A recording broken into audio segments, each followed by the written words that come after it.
മഹാലക്ഷ്മി സീരിയലിന്റെ പുതിയൊരു എപ്പിസോഡിന്റെ പ്രമോ വിശേഷങ്ങളിലേക്ക് എല്ലാവർക്കും സ്വാഗതം. അങ്ങനെ നമ്മളുടെ കണ്ണനെ സ്നേഹിക്കുന്നവരും ആരിൽ നിന്നാണോ സത്യങ്ങളെല്ലാം മറച്ചു വെച്ചത് അയാൾ തന്നെ സത്യങ്ങൾ നേരിട്ട് കാണുന്ന എപ്പിസോഡാണ് ഇന്ന് വരുന്നത്. എന്തായാലും പ്രതാപന് കണ്ണൻ നടക്കുമെന്ന് അറിയാൻ വേണ്ടിയിട്ടാണ് ഈ അമ്പലത്തിലേക്ക് വേഷം മാറി വരുന്നത്.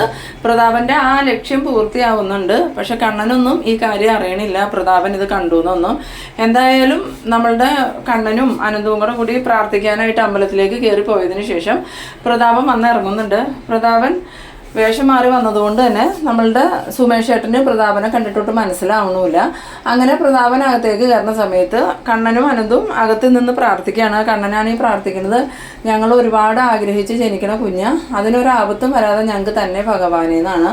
അതുപോലെ തന്നെ അനന്തും അപ്പുറത്ത് നിന്ന് പ്രാർത്ഥിക്കുന്നുണ്ട്, മഹിക്കും കുഞ്ഞിനും ഒരാപത്തും വരരുത്, ഞങ്ങൾക്കോ കുഞ്ഞുങ്ങളുണ്ടാവില്ല, ഞങ്ങൾക്ക് ഓമനിക്കാനും താലോലിക്കാനും ഒരു കുഞ്ഞിനെ വേണമെന്ന് ആഗ്രഹിച്ചിട്ട് കിട്ടിയില്ല, കണ്ണൻ്റെ കുഞ്ഞിനെയെങ്കിലും ഓമനിക്കാനുള്ള അനുഗ്രഹം ഞങ്ങൾക്ക് തന്നെ, അതുകൊണ്ട് മഹിക്കും കുഞ്ഞിനും ഒരാപത്തും വരുത്തരുത്, മഹിനെയും കുഞ്ഞിനെയും ഉപദ്രവിക്കാൻ ശ്രമിക്കുന്നവർക്കൊക്കെ കനത്ത തിരിച്ചടി തന്നെ കൊടുക്കണേ ഭഗവാനെ എന്നൊക്കെ പറഞ്ഞിങ്ങനെ പ്രാർത്ഥിക്കുന്നുണ്ട്.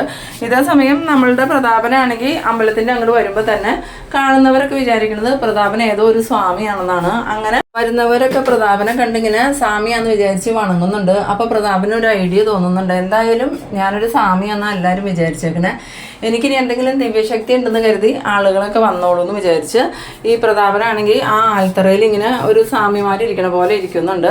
ആ സമയത്ത് ഒരു ഭാര്യയും ഭർത്താവും അങ്ങോട്ട് തൊഴുതിട്ട് വരുന്ന സമയത്ത് ഈ പ്രതാപം പറയുന്നുണ്ട്, കൈ നോക്കും ഭാവി പറയും, നിങ്ങൾക്ക് ഭാവി അറിയണമെങ്കിൽ ഞാൻ പറഞ്ഞു തരാമെന്നൊക്കെ പറഞ്ഞ് അവരുടെ കയ്യിൽ ഇങ്ങനെ ആ ഒരു ഭൂതക്കണ്ണാടി പോലെയുള്ള സംഭവം വെച്ച് നോക്കണ സമയത്ത് അവർ കൈ നീട്ടി കൊടുക്കുന്നുണ്ട്. അന്നേരം പ്രതാപനാണെങ്കിൽ പറയണ കാര്യങ്ങൾ ചിലതൊക്കെ ശരിയായി വരുമ്പം അവർക്കത് അത്ഭുതമാവുന്നുണ്ട്. എന്നിട്ട് പറയുന്നുണ്ട്, സ്വാമി പറഞ്ഞതൊക്കെ നേരാന്നും പറഞ്ഞ് അവർ പോകുമ്പോൾ നമ്മളുടെ ആ സിദ്ധയായ അമ്മ അവിടെ നിന്ന് ഈ പ്രതാപനെ കാണുന്നുണ്ട്. എന്നിട്ട് ആ അമ്മ മനസ്സിൽ വിചാരിക്കുന്നുണ്ട്, കണ്ണന്മാൻ നടക്കുമെന്ന് അറിയാൻ വേണ്ടിയിട്ട് നീ പുറകെ വന്നതല്ലേ, എന്തായാലും നീ ആ സത്യം മനസ്സിലാക്കിക്കോ, സത്യം മനസ്സിലാക്കിയാലും നിനക്കത് ആരോടും പറയാനോ കണ്ണന്മോനെയോ മഹാലക്ഷ്മി മോളെയോ ഒന്നും ചെയ്യാനോ പറ്റില്ല, അവരെ കൂട്ടി യോജിപ്പിച്ചത് ഭഗവാനാ, അതുകൊണ്ട് അവരെ രക്ഷിക്കേണ്ട ഉത്തരവാദിത്വം ഭഗവാനുണ്ട്. അങ്ങനെ അമ്മ ഈ പ്രതാപന്റെ വേഷം കെട്ടൊക്കെ കണ്ടിങ്ങനെ ചിരിച്ചുകൊണ്ട് നിൽക്കുന്നുണ്ട്. പിന്നീട് എന്തായാലും അയാൾ സത്യങ്ങൾ കണ്ടുപിടിക്കാൻ വന്നതല്ലേ, അവനെ ഒന്ന് വട്ട് കളിപ്പിച്ചേക്കാന്ന് വിചാരിച്ച് ഈ അമ്മയാണെങ്കിൽ പ്രതാപന്റെ അടുത്തേക്ക് ചെല്ലുന്നുണ്ട്. എന്നിട്ട് പ്രതാപന്റെ നേരെ കൈ നീട്ടുന്നുണ്ട്. ആ സമയത്ത് പ്രതാപൻ ആ അമ്മയുടെ നേരെ നോക്കുമ്പം അമ്മ പറയുന്നുണ്ട്, സ്വാമി എൻ്റെ കൈരേഖയും കൂടി ഒന്ന് നോക്കി പറയൂ, എനിക്കിനി എന്താ സംഭവിക്കാൻ പോണേന്ന് അറിയാലോ എന്ന് പറയുമ്പം പ്രതാപനാണെങ്കിൽ ആ അമ്മയുടെ കൈയുടെ നേരെ ആ ഒരു കണ്ണാടി പിടിച്ചിങ്ങനെ നോക്കണ സമയത്ത് പ്രതാപൻ ഞെട്ടിപ്പോകുന്നുണ്ട്. ആ അമ്മയുടെ കൈയുടെ ഉള്ളിൽ കാണുന്നത് ആ മഹാലക്ഷ്മിയുടെ കയ്യിലിരിക്കുന്ന അയ്യപ്പ വിഗ്രഹമാണ്. അത് കണ്ടതും പ്രതാപൻ പേടിയോടുകൂടി അമ്മയുടെ നേരെ നോക്കുമ്പോൾ അമ്മ പറയുന്നുണ്ട്, എന്താ സ്വാമി എൻ്റെ കൈരേഖ പറയാൻ സ്വാമിക്ക് പറ്റണില്ലേ എന്ന് ചോദിക്കുമ്പം പ്രതാപൻ വീണ്ടും പേടിച്ചിട്ട് തന്നെ ഇവരുടെ കയ്യിലോട്ട് നോക്കുമ്പോൾ വീണ്ടും കാണുന്നത് ആ അയ്യപ്പ ഭഗവാനെയാണ്. അത് കണ്ടതും പ്രതാപന് നല്ല പേടിയാവുന്നുണ്ട്. എന്നിട്ട് പ്രതാപൻ മനസ്സിൽ വിചാരിക്കുന്നുണ്ട്, ഇനിയിപ്പോൾ ഇവർ വലിയ ദേവി ആയിരിക്കോ, ഇവരുടെ കയ്യിൽ ആ മഹാലക്ഷ്മിയുടെ കയ്യിലിരിക്കുന്ന അയ്യപ്പ ഭഗവാന്റെ വിഗ്രഹമാണല്ലോ കാണുന്നത്, ഇനി ഇവരുടെ കൈ നോക്കാൻ നിന്നാൽ ചിലപ്പോൾ എനിക്ക് പണിയാവും. അങ്ങനെയൊക്കെ മനസ്സിൽ വിചാരിച്ചുകൊണ്ട് എത്രയും പെട്ടെന്ന് ഇവിടുന്ന് പോകണമെന്ന് വിചാരിക്കുന്നുണ്ട്. പക്ഷെ ആ അമ്മയാണെങ്കിൽ സ്വാമി എന്താ ഒന്നും പറയാത്ത, സ്വാമിക്കൊന്നും പറയാനറിയില്ല എന്ന് ചോദിക്കണു. ആ നേരം പ്രതാപൻ പറയുന്നുണ്ട്, ഇപ്പോൾ നിലവിൽ കുഴപ്പങ്ങളൊന്നുമില്ല എന്ന് പറയുമ്പം എനിക്ക് കുഴപ്പമൊന്നുമില്ല, പക്ഷെ കുഴപ്പങ്ങൾ സംഭവിക്കാൻ പോകുന്നത് സ്വാമിക്ക് തന്നെയാണ്.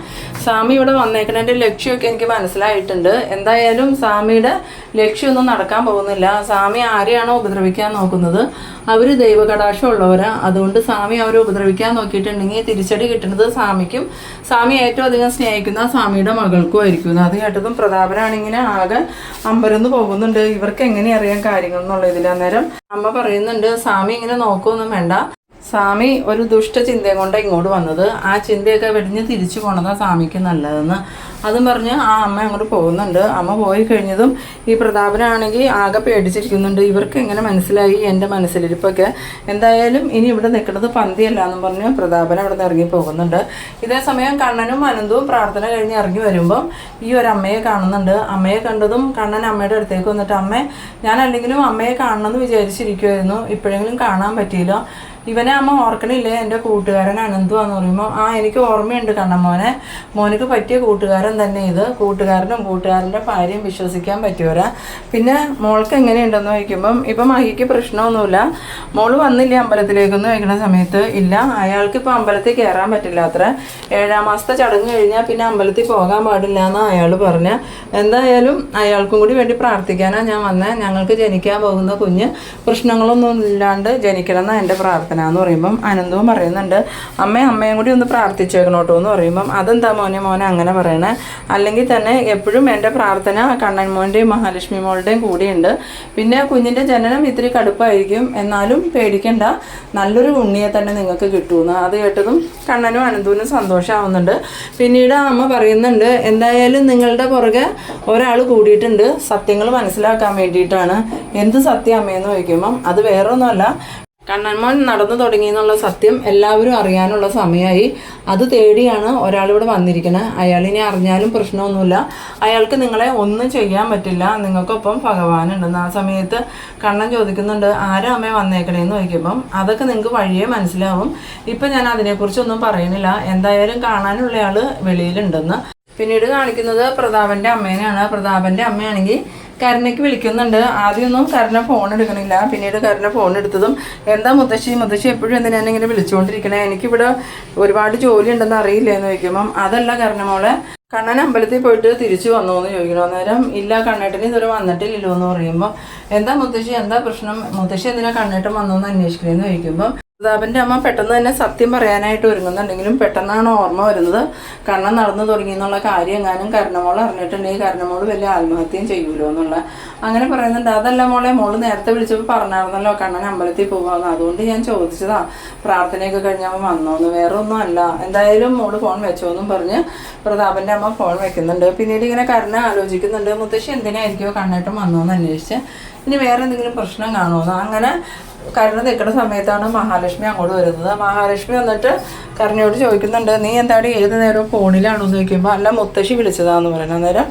ഈ മഹാലക്ഷ്മി ചോദിക്കുന്നുണ്ട്, മുത്തശ്ശിക്ക് അവിടെ ഇരുന്നിട്ട് ഇരിപ്പ് ഉറക്കണില്ലേ, എന്തായാലും ഇനി മുത്തശ്ശിയോട് പറഞ്ഞേരെ എപ്പോഴും ഇങ്ങനെ വിളിച്ചുകൊണ്ടിരിക്കണ്ട, നീ ഫ്രീ ആവുന്ന സമയത്ത് മാത്രം അങ്ങോട്ട് വിളിച്ചാൽ മതി, അല്ലാതെ മുത്തശ്ശി വിളിക്കുമ്പോൾ ഫോൺ എടുക്കാനും നിൽക്കണ്ട, ഞാൻ പറഞ്ഞത് നിനക്ക് മനസ്സിലായോടി എന്ന് ചോദിക്കുമ്പം മനസ്സിലായി, ഇനി ഞാൻ വിളിക്കൂല, വിളിച്ചാൽ ഫോൺ എടുക്കില്ല എന്ന് പറയണു. അങ്ങനെ മഹാലക്ഷ്മി പോയതും കരുണയാണെങ്കിൽ ഇങ്ങനെ ദേഷ്യപ്പെട്ടുകൊണ്ട് നിൽക്കുമ്പോൾ ഉണ്ണി അങ്ങോട്ട് വരുന്നുണ്ട്. ഉണ്ണിയാണെങ്കിൽ ഈ മഹാലക്ഷ്മി പറഞ്ഞതെല്ലാം കേട്ടിട്ടുണ്ട്. എന്നിട്ട് ഉണ്ണി കരുണയുടെ അടുത്ത് വന്നിട്ട് ചോദിക്കുന്നുണ്ട്, അല്ല കരുണ, നീ എന്തിനാ നിന്റെ ഏടത്തിനെ ഇങ്ങനെ പേടിക്കണേ?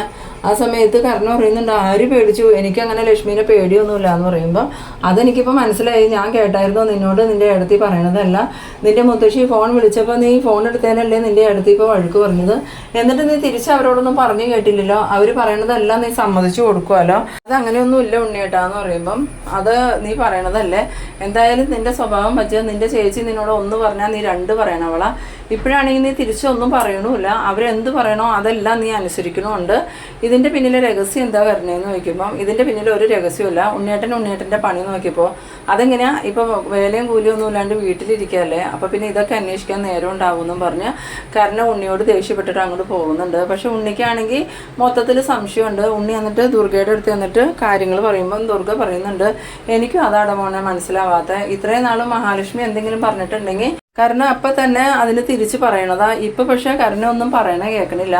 അതുമാത്രമല്ല മഹാലക്ഷ്മി എന്ത് ജോലി ചെയ്യണമെന്ന് പറഞ്ഞാലും ഒരു മടിയും കൂടാതെ അവൾ ചെയ്യണമുണ്ട്. വന്ന സമയത്തൊക്കെ കരുണയുടെ ഇഷ്ടത്തിനുള്ള ഭക്ഷണം മഹാലക്ഷ്മി ഉണ്ടാക്കിക്കൊണ്ടിരുന്നത്, അങ്ങനെ ഉണ്ടാക്കി കൊടുത്തില്ലെങ്കിൽ അവൾ ലക്ഷ്മീനെ നല്ല ചീത്ത പറയുമായിരുന്നു. ഇപ്പം നേരെ തിരിച്ചാൽ മഹാലക്ഷ്മിയുടെ ഇഷ്ടഭക്ഷണമൊക്കെ ഉണ്ടാക്കി കൊടുക്കുന്നത് കരുണയാണ്. അതമ്മ എനിക്കും മനസ്സിലാവാത്ത, ഇനിയിപ്പോൾ നമ്മളറിയാതെ കരുണ എന്തെങ്കിലും രഹസ്യം മറച്ചു വയ്ക്കുന്നുണ്ടോ? ആ സമയം ദുർഗ പറയുന്നുണ്ട്, എനിക്ക് സംശയം ഉണ്ടടാ, എന്തായാലും അവളുടെ അച്ഛൻ മോൻ്റെ അച്ഛനെ കുറിച്ച് എന്തൊക്കെയോ പറഞ്ഞു എന്നല്ലേ പറഞ്ഞതെന്ന് പറയുമ്പോൾ ഉണ്ണി പറയുന്നുണ്ട്, അയാൾ മറച്ചു വെക്കണ സത്യം എന്താണെന്നുള്ളത് ചിലപ്പോൾ ലക്ഷ്മിക്കും കണ്ണനും അറിയായിരിക്കും, അതുകൊണ്ടായിരിക്കും ഈ കരുണ ഇപ്പം അവരെ പേടിച്ച് ജീവിക്കണേന്ന്. ആ സമയം ദുർഗ പറയുന്നുണ്ട്, അത് ശരിയാ മോനെ, ഇല്ലെങ്കിൽ കരുണയുടെ വീട്ടിലേക്ക് പണ്ടേ പോകേണ്ടതാ, എനിക്കിവിടെ കിടന്ന് പണിയെടുക്കാനൊന്നും പറ്റില്ല, എൻ്റെ അച്ഛൻ ഇഷ്ടംപോലെ സമ്പാദിച്ചിട്ടിട്ടുണ്ടെന്നും പറഞ്ഞ് പണ്ടേ വീട്ടിൽ പോയേനെ, പക്ഷെ ഇവള് വീട്ടിലും പോവാണ്ട് ഇവിടെ നിൽക്കണേൻ്റെ ലക്ഷ്യം എനിക്ക് മനസ്സിലാവണില്ല എന്ന് പറയുമ്പോൾ ഉണ്ണി പറയുന്നുണ്ട്, അത് തന്നെ അമ്മേ ഞാനും പറഞ്ഞത്, എന്തോ ഒരു കാര്യം പറഞ്ഞ് കണ്ണേട്ടനും അവരും ഈ കരുണയെ ഭീഷണിപ്പെടുത്തുന്നുണ്ട്. അത് കരുണയ്ക്ക് പേടിയുള്ള കാര്യം ആയതുകൊണ്ടാണ് കരുണ അവർ പറയും പോലെ എല്ലാം ഇവിടെ ജോലി ചെയ്ത് നിൽക്കണേന്ന്. പിന്നീട് കാണിക്കുന്നത് നമ്മളുടെ കണ്ണനും അനന്തവും കൂടി പ്രാർത്ഥന കഴിഞ്ഞ് പുറത്തേക്ക് ഇറങ്ങി വരുമ്പം സുമേഷ് ഏട്ടൻ വരുന്നുണ്ട്. സുമേഷ് ഏട്ടൻ വന്നതും കണ്ണൻ ചോദിക്കുന്നുണ്ട്, സുമേഷ് ഏട്ടൻ ആരെങ്കിലും വന്നേർന്നോ എന്ന് ചോദിക്കുമ്പം ഇല്ല കണ്ണൻ സാറേ, ഞാൻ ആരെയും കണ്ടില്ല. പിന്നെ ഒരു സ്വാമി ഇവിടെ വന്നിരിക്കണ്ടായിരുന്നു, നിങ്ങൾ ഇറങ്ങി വരുന്നതിന് തൊട്ട് മുമ്പ് ആ സ്വാമി പോയെന്ന്. ഇതേസമയം നമ്മളുടെ പ്രതാപനാണെങ്കിൽ പ്രതാപൻ്റെ ആ നരച്ച താടി മുടിയൊക്കെ കളഞ്ഞിട്ട് കാറിൻ്റെ അവിടെ പതുങ്ങി നിൽക്കുകയാണ്. എന്നിട്ട് പ്രതാപൻ ഇങ്ങനെ മനസ്സിൽ വിചാരിക്കുന്നുണ്ട്, ഇനി അവൻ വീൽ ചെയറില്ലാതെ നടന്നെങ്ങാനും വന്നെങ്കിൽ ഞാൻ എന്ത് ചെയ്യും ഭഗവാനെ, ഞാൻ എൻ്റെ കുഞ്ഞിനോട് എന്ത് പറയും? കണ്ണൻ നടന്നു തുടങ്ങിയെന്നുള്ള സത്യം കരുണമോൾ അറിഞ്ഞിട്ടുണ്ടെങ്കിൽ അവൾ പിന്നെ ജീവനോടെ ഉണ്ടാവില്ല. എങ്ങനെയും അത് കണ്ടെത്തണം, പക്ഷേ കരുണമോളോട് പറയാനും പറ്റില്ല. ഇത്രയും നാളും അവൻ വീൽ ചെയറിലാണല്ലോ എന്നുള്ള ഒരു സമാധാനം ഉണ്ടായിരുന്നു. ഇനിയിപ്പോൾ അവൻ നടന്നു തുടങ്ങിയാൽ എന്നെയും മാമേട്ടനെയും ഒന്നും ജീവിക്കാൻ അനുവദിക്കില്ല. എന്തായാലും ഇവിടെ നിൽക്കാം, അവൻ വരുമ്പോൾ രഹസ്യമായിട്ട് അവനെ കാണുകയും ചെയ്യാമെന്ന് പറഞ്ഞ് പ്രതാപനാണ് ഈ കാറിൻ്റെ പുറകിൽ പോയി ഇങ്ങനെ നിൽക്കുന്നുണ്ട്. ആ സമയത്താണ് അനന്തും കണ്ണനും സുമേഷും കൂടി പുറത്തേക്ക് നടന്നു വരുന്നത്. ഈ പ്രതാപനെ ഒളിഞ്ഞു നോക്കുമ്പം ഇവർ നടന്നു വരുന്ന ആ ഒരു രംഗം പ്രതാപൻ കാണുന്നുണ്ട്. അത് കണ്ടതോടുകൂടി പ്രതാപന് ബോധ്യമാവുന്നുണ്ട് അയാൾ പറഞ്ഞത് സത്യം തന്നെയായിരുന്നു. എന്നാലും വീൽ ചെയറിൽ നിന്നും ഒരിക്കലും എഴുന്നേക്കില്ല എന്ന് പറഞ്ഞാൽ ഇവൻ എങ്ങനെ എഴുന്നേറ്റ് നടന്നു?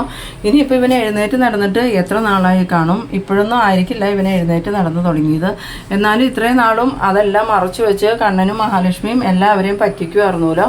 എന്തായാലും ഈ വിവരം ഇപ്പം തന്നെ അമ്മയെ വിളിച്ച് പറയാമെന്ന് പറഞ്ഞു പ്രതാപനാണെങ്കിൽ ഫോണെടുത്ത് പ്രതാപൻ്റെ അമ്മയെ വിളിക്കുന്നുണ്ട്. പ്രതാപൻ്റെ അമ്മ ഫോൺ എടുത്തതും എന്താണ് പ്രതാപ നീ കണ്ടോയെന്ന് ചോദിക്കുമ്പോൾ അമ്മേ നമ്മൾ എന്ത് കാണരുതെന്ന് ആഗ്രഹിച്ചോ അത് തന്നെ ഞാനിന്ന് കണ്ടേന്ന് പറയുമ്പോൾ എന്താണെങ്കിലും നീ തെളിച്ച് പറയാടാന്ന് പറയണം. അന്നേരം പ്രതാപൻ പറയുന്നുണ്ട്, കണ്ണൻ നടക്കൂ അമ്മേ, കണ്ണനും ആനന്ദവും ആ ഡ്രൈവറും കൂടി നടന്നു വരുന്നത് ഞാൻ എൻ്റെ കണ്ണുകൊണ്ട് കണ്ടതാണ്. അന്നേരം പ്രതാപൻ്റെ അമ്മ ചോദിക്കുന്നുണ്ട്, നിനക്ക് തോന്നിയതൊന്നും അല്ലല്ലോ, സത്യമല്ലേടാന്ന് ചോദിക്കുമ്പോൾ സത്യം അമ്മേ, കണ്ണൻ നല്ലോണം തന്നെ സാധാരണ ആൾക്കാരെ കൂട്ട് തന്നെ നടക്കുന്നുണ്ടെന്ന്. അത് കേട്ടതും പ്രതാപൻ്റെ അമ്മ പറയുന്നുണ്ട്, ഇനി നമ്മൾ എന്ത് ചെയ്യൂടാ പ്രതാപ, നമ്മളുടെ കുഞ്ഞ് ഇതെങ്ങനെ സഹിക്കും, നമ്മളുടെ കുഞ്ഞിനോട് ഇതെങ്ങനെ പറയൂടാന്നൊക്കെ പറഞ്ഞിങ്ങനെ എണ്ണിപ്പെറുക്കിക്കൊണ്ട് നിൽക്കുന്ന ആ ഒരു സീനിലാണ് ഈ എപ്പിസോഡ് അവസാനിക്കുന്നത്. എന്തായാലും ഇത്രയും നാളും കണ്ണനും മഹാലക്ഷ്മിയും മറ്റുള്ളവരും ആരൊക്കെ സത്യങ്ങൾ അറിയരുതെന്ന് വിചാരിച്ചോ അവരെല്ലാം തന്നെ സത്യങ്ങൾ അറിയുന്ന എപ്പിസോഡുകളാണ് ഇനി വരാൻ പോകുന്നത്. അപ്പോൾ നിങ്ങളെൻ്റെ വീഡിയോ ആദ്യമായി കാണുന്നവരാണെങ്കിൽ ചാനലൊന്ന് സബ്സ്ക്രൈബ് ചെയ്യാനും ഇഷ്ടമായാൽ ലൈക്ക് ചെയ്യാനും ഷെയർ ചെയ്യാനും മറക്കരുത്. അപ്പോൾ ഇതുപോലെ ഇൻട്രസ്റ്റിംഗ് ആയിട്ടുള്ള അടുത്തൊരു എപ്പിസോഡുമായി നമുക്ക് വീണ്ടും കാണാം. അതുവരേക്കും ബൈ ബൈ.